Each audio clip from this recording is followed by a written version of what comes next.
America में जहां एक तरफ मुल्क में मौजूद गैर कानूनी इमिग्रेंट्स के खिलाफ ऑपरेशन जारी है, वहां इस क्रैकडाउन की जद में अब इमिग्रेशन जज भी आ गए हैं। ट्रंप इंतजामिया ने बगैर किसी वजाहत के 20 इमिग्रेशन जजों को बरतरफ कर दिया है, जिसका इंकशाफ एक यूनियन ओहदेदार ने किया।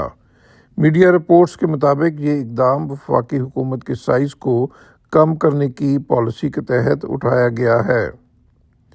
मीडिया रिपोर्ट्स में ये भी कहा गया है कि जुमे के रोज़ 13 ऐसे जजों को बरतरफ कर दिया गया जो अभी तक हलफ भी नहीं उठा सके थे, जबकि 5 असिस्टेंट चीफ इमिग्रेशन जजों को भी अचानक नौकरी से निकाल दिया गया है। इसके अलावा गुज़श्ता हफ्ते के दौरान 2 दीगर जजों को भी इसी तरह की सूरत हाल का सामना करना पड़ा। ये वाज़ेह नहीं है कि आया इन बरतरफ जजों की जगह नए जजेस तैनात किए जाएंगे या नहीं। इमिग्रेशन अदालतों का इंतज़ाम चलाने वाले और तकरीबन 700 जजों की निगरानी करने वाले यूएस जस्टिस डिपार्टमेंट के एग्जीक्यूटिव ऑफिस बराए इमिग्रेशन रिव्यू ने हफ्ते के रोज़ इस मामले पर कोई तबसरा नहीं किया। यहाँ ये अमर काबिल ज़िक्र है कि इमिग्रेशन अदालतों में इस वक्त 3.7 मिलियन से ज़ायद केसेस ज़ेर इल्तवा हैं और पनाह की दरख्वास्तों के फैसलों में कई साल लग सकते हैं।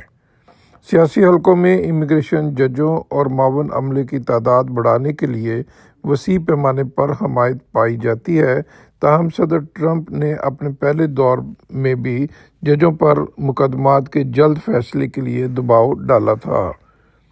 ट्रंप इंतजामिया ने अदालत के 5 आला ओहदेदारों को भी तब्दील कर दिया है, जिनमें एजेंसी की कायम मुकाम डायरेक्टर भी शामिल हैं।